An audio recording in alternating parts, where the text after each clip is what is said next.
Of a new Buc-ee store for Springfield. Thanks for joining us tonight. I'm Steve Savard. I'm Heather Lewis. The Texas-based chain with a loyal following says making a move for the Ozarks was an easy decision. In tonight's Boomtown coverage, Color 10's Mike Landis is live in East Springfield, where the project will go up if approved by City Council. Yeah, Heather and Steve, to give you an idea where we're at, we're just off of I-44 at 744, just east of Springfield. This field behind me is where Buc-ee's wants to build that massive complex. First, though, they say they have to spend about $8.5 million to redo the road right here to provide access. They're asking the city to approve a package that we'd reimburse about $4.5 million of that. A lot of city staff says it will be worth that for the economic benefits.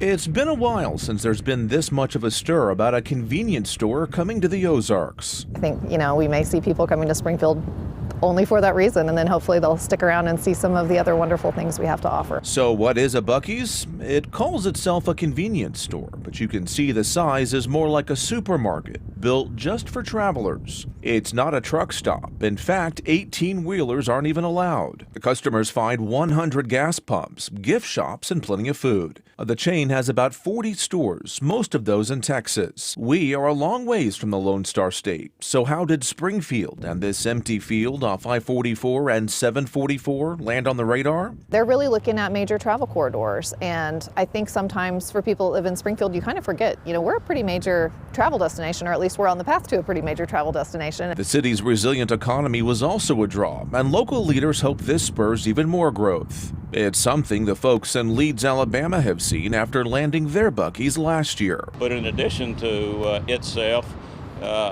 we've got hotels and restaurants knocking on the door, wanting to get close by. I would definitely say the momentum continues. It's been weird through the pandemic, really, how much activity has continued. So yeah, we're just excited to see it continue. You may recall earlier in the week on Monday night is when Buc-ee's brought this proposal to City Council. They heard that first reading of that bill.